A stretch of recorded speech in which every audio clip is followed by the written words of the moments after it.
Colombo पुलाच्या दर्जाबाबत काही लोकप्रतिनिधींच्या तक्रारी झाल्याने मी राज्याच्या बांधकाम मंत्री चंद्रकांत पाटील यांच्याकडे या कामाची क्वालिटी कंट्रोलमार्फत चौकशी करावी अशी मागणी पत्राद्वारे केली आहे।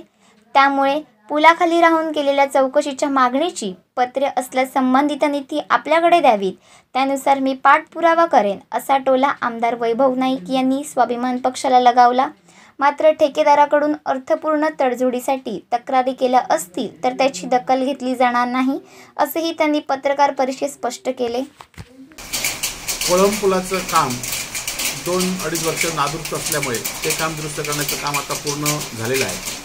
खरं तर कोळंब पुलाचं काम दुरुस्त होण्यासाठी अपेक्षेपेक्षा जास्त खर्च या ठिकाणी निधी खर्च झालेला आहे, परंतु लोकांची गैरसोय होता कामा नये म्हणून हा निधी लवकरात लवकर हे काम व्हावं म्हणून या ठिकाणी निधी खर्च झाला आहे।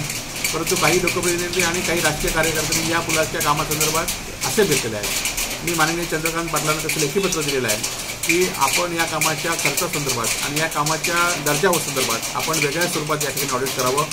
नंतर स्ट्रक्चर इंजिनिअरिंग सार्वजनिक बांधकाम विभाग यांनी 16 टनाची वाहतूक या ठिकाणी सुरू करण्याचं निश्चित या ठिकाणी केलेलं आहे आणि 16 टनापेक्षा जास्त वाहतूक या पुलावरून होता कामा नये आणि आम्ही ती करूही देणार नाही, कारण या ठिकाणी लोकांच्या जीवनाचा प्रश्न या ठिकाणी आहे आणि त्यामुळे येणाऱ्या काळामध्ये कोळंब पुलाचा या ठिकाणी बसेस या ठिकाणी टाईपप्रमाणे या ठिकाणी सुरू झालेल्या आहेत, वाहतूकही सुरू झाल्या आहे, परंतु एवढ्यावर न थांबता हे पूल कधी संपत होऊ शकतं पुन्हा। म्हणून या चालू वर्षाच्या पावसाळी अर्थसंकल्पामध्ये 15 कोटी रुपये या पुलाच्या बजेटसाठी मंजूर केलेले आहेत आणि अधीक्षक अभियंता रत्नागिरी यांनी पुलाचं या ठिकाणी आराखडा करण्याचं कामसुद्धा प्रत्यक्ष सुरू झालेलं आहे आणि येणाऱ्या 6 महिन्याच्या अगोदर या पुलाच्या कामाला भूसंपादन होऊन प्रत्यक्ष कामाला सुरुवात होईल आणि त्यासाठी माझा पाठपुरावा सुरू आहे।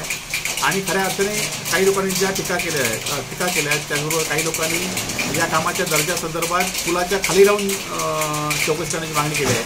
त्यांनी या पुलाच्या संदर्भात जर आपण चौकशीचा पत्रव्यवहार केला असेल तर तो पत्रव्यवहार जर माझ्याकडे दिला तर मी पण त्या ठिकाणी अधिक पत्रव्यवहार करेल, कारण नुसत्या ठेकेदाराच्या चौकशीसाठी किंवा ठेकेदाराच्या बिलासाठी किंवा त्यातनं येणाऱ्या इतर गोष्टीसाठी अर्थपूर्ण तडजोडीसाठी मात्र या तक्रारी झाल्या नसतील अशी माझी अपेक्षा आहे। आणि जर अशा तक्रारी लेखी स्वरूपात असतील तर आजच्या तारखेच्या आधीच्या तर निश्चित माझ्याकडे द्या, मी त्या गोष्टीचा पाठपुरावा करेल जेणेकरून सगळ्यांना घेऊन या पुलावर भविष्यात जीवितहानी होता कामा नये, त्याचबरोबर पुलावरनं कुठलंही नुकसान होता कामा नये ही खबरदारी घेण्याचं लोकप्रतिनिधी म्हणून या ठिकाणी काम आहे।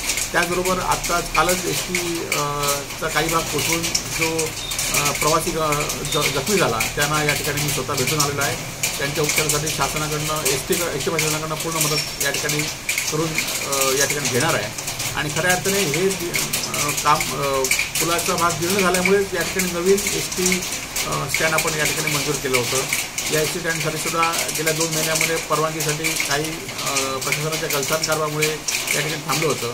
आज सगळ्या परवानगी देऊन येणाऱ्या 8 दिवसामध्ये हे काम सुरू करण्याचं या ठिकाणी स्पष्ट निर्देश आणि हे काम सुरू न केल्यास एसटी विभागाचे विभागीय यंत्रणा या एसटी स्टँडवर आणून या ठिकाणी त्यांच्याकडून काम सुरू करण्याचं या ठिकाणी इशारा मी त्यांना दिलेला आहे। त्यामुळे येणाऱ्या 8 दिवसामध्ये या एसटी स्टँडचं कामसुद्धा लवकरात लवकर सुरू होईल यासाठी मी एसटी विभागाच्या प्रशासनाशी या ठिकाणी माझी चर्चा चालू आहे।